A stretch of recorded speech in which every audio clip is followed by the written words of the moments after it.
জ্বালানি তেল সংকট এবং ফুয়েল কার্ড বিতরণ নিয়ে আরো খবর জানাতে সরাসরি যুক্ত হচ্ছেন আমাদের সহকর্মীরা। শুরুতেই বরিশাল থেকে আমাদের সাথে আছেন সহকর্মী সাইফুর রহমান মিরন।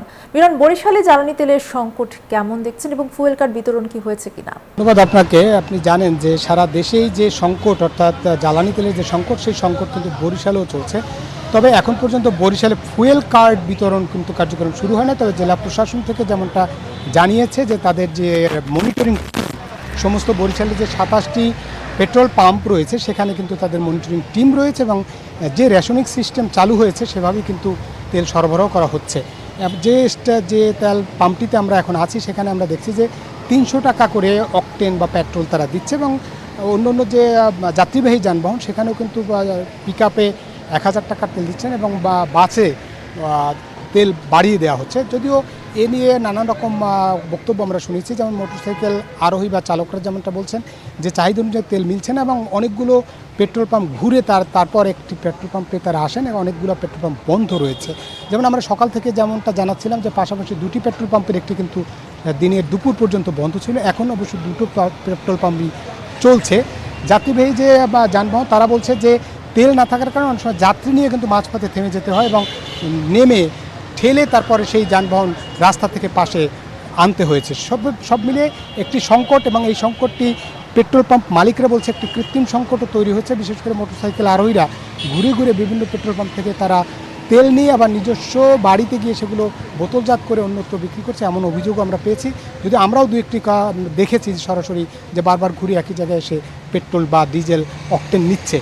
সব মিলে যদি বলি যে অস্থিতিশীলতা আছে এর মধ্যে কিছু আছে ম্যানিপুলেট, অর্থাৎ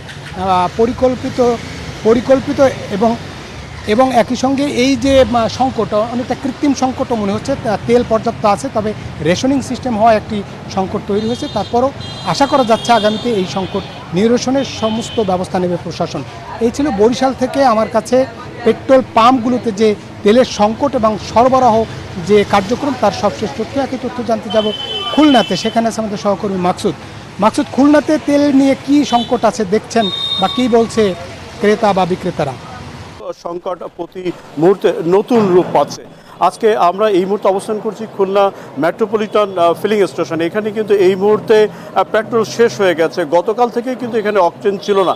যদি চিত্রটা একটু দেখাতে চাই এই ফিলিং স্টেশনটির, যে এখানে আসলে পুরোপুরি তেল শূন্য অবস্থায় চলে এসেছে। যে 3000 লিটার পেট্রোল এখানে সরবরাহ করা হয়েছিল সকালবেলায়, সেই তেল কিন্তু এই কিছুক্ষণ আগেই শেষ হয়ে গেছে।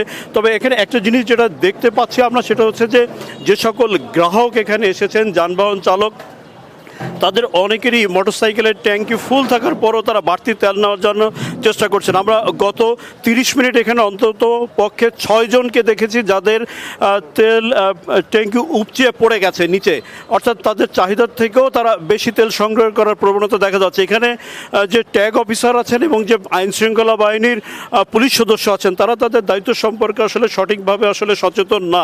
এই কারণে গ্রাহকরা কিন্তু বাড়তি তেল নেওয়ার চেষ্টা করছেন এবং যে কারণে কিন্তু এই ঘটনা ঘটছে। এবং তার পরবর্তী যে সমস্ত গ্রাহকরা ছিল, আমরা অন্তপক্ষে এখানে 50 জনকে ফিরে যেতে দেখেছি তেল না পেয়ে। পেট্রোল পাম্প কর্তৃপক্ষ বলছেন যে পেট্রোল পাম্পের মালিকরা বলছেন যে তারা চাহিদার তুলনায় কম পাচ্ছেন, কিন্তু তারপরেও সুষ্ঠু ব্যবস্থাপনা না থাকার কারণে কিন্তু আসলে জটিলতা রয়ে গেছে। আমরা খোঁজ নিয়েছি খুলনার 3টো ডিপো থেকে আজকে সকালে 25 লাখ লিটার খুলনা সহ 13টি জেলায় সরবরাহ করা হয়েছে, কিন্তু তারপরেও এই পেট্রোল পাম্পগুলোতে কিন্তু আসলে অপেক্ষমান যানবাহনের সারির ভোগান্তি কমছে না। এই ছিল খুলনা থেকে সর্বশেষ। একই খবর জানতে আমরা যাচ্ছি, আমাদের প্রতিনিধি সাভারে নাজমুল রয়েছে। নাজমুল, জানাবেন সাভারে জ্বালানি তেল সরবরাহের সর্বশেষ পরিস্থিতি কি? নাজমুল, যেমনটি খুলনা থেকে বলছিলেন, এই মুহূর্তে রয়েছি সাভারের আমিনবাজারে, এবং আমিনবাজারে কিন্তু আমরা দেখেছি যে সকাল থেকে কিন্তু এই যে শাহ আলম যে ফিলিং স্টেশন, সেখানে আমরা দেখছি যে অকটেন দেওয়া হচ্ছে। এবং আমরা যদি আপনি বলি যে প্রাইভেট কারে এবং মোটরসাইকেলে কিন্তু তারা নিয়মিত প্রতিটি গাড়িতেই আসলে তেল দিচ্ছে। এবং আমরা যদি দেখাই যে মোটরসাইকেলে কিন্তু বাইকে যে তেল, সেটা কিন্তু আসলে সাভারের প্রায় 52টি সিএনজি বা পেট্রোল পাম্প রয়েছে, সেগুলোর মধ্যে কিন্তু ট্যাগ অফিসার লাগানো হচ্ছে। আমরা যদি দেখা যে এই পাম্পে আপনারা দেখছেন যে তেল দিচ্ছে, একই সঙ্গে কিন্তু আপনার মার্ক করে দিচ্ছে কে কতটুকু তেল নিচ্ছে সেটা কিন্তু আসলে মার করে দিচ্ছে।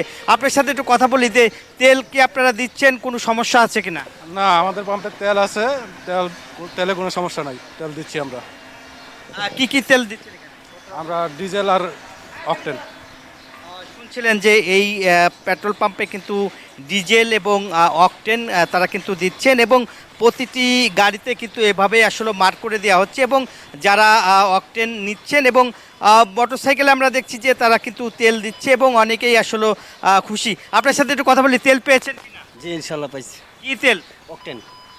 শুনছিলেন যে অকটেন এখানে দিচ্ছে, অকটেন পাওয়া যাচ্ছে এবং এখানে কিন্তু আমরা দেখছি যে এখন পর্যন্ত যে ট্যাগ অফিসার তারা সকাল থেকে কোনো ট্যাগ অফিসার কিন্তু আমরা এই পাম্পে আমরা দেখিনি। তবে প্রশাসনের পক্ষ থেকে বলা হচ্ছে যে ট্যাগ অফিসার নিয়োগ করা হয়েছে, তারা নিয়মিত কাজ করছে। এই ছিল আমার কাছে সাভারের আমিনবাজার পেট্রোল পাম্পের সর্বশেষ খবর। একই খবর জানতে সিরাজগঞ্জে যাচ্ছে আমার আর এক সহকর্মী, যাচ্ছি সাইমের কাছে। সাইম, ধন্যবাদ নাজমুল। সিরাজগঞ্জে নো সেল কার্ড এবং নো অ্যাক্টেন নো পেট্রোল এই কর্মসূচি কিন্তু চালু করেছে সিরাজগঞ্জ জেলা প্রশাসন গতকাল থেকে। কিন্তু যারা বৈধ গাড়ির চালক রয়েছেন তাদেরকে কিন্তু ফুয়েল কার্ড দিচ্ছেন এবং যারা ফুয়েল কার্ড পাচ্ছেন তারাই কিন্তু আসলে এই পেট্রোল পাম্প থেকে তারা তেল নিতে পারছেন। আমি যে রয়েছি এখানে দীর্ঘ লাইন দেখছেন, ওরা সবাই মোটর সাইকেল এবং ব্যক্তিগত গাড়ির মালিক, তারা বৈধ কাগজপত্র নিয়ে এখানে ফুয়েল কার্ডের জন্য তারা দাঁড়িয়ে রয়েছেন।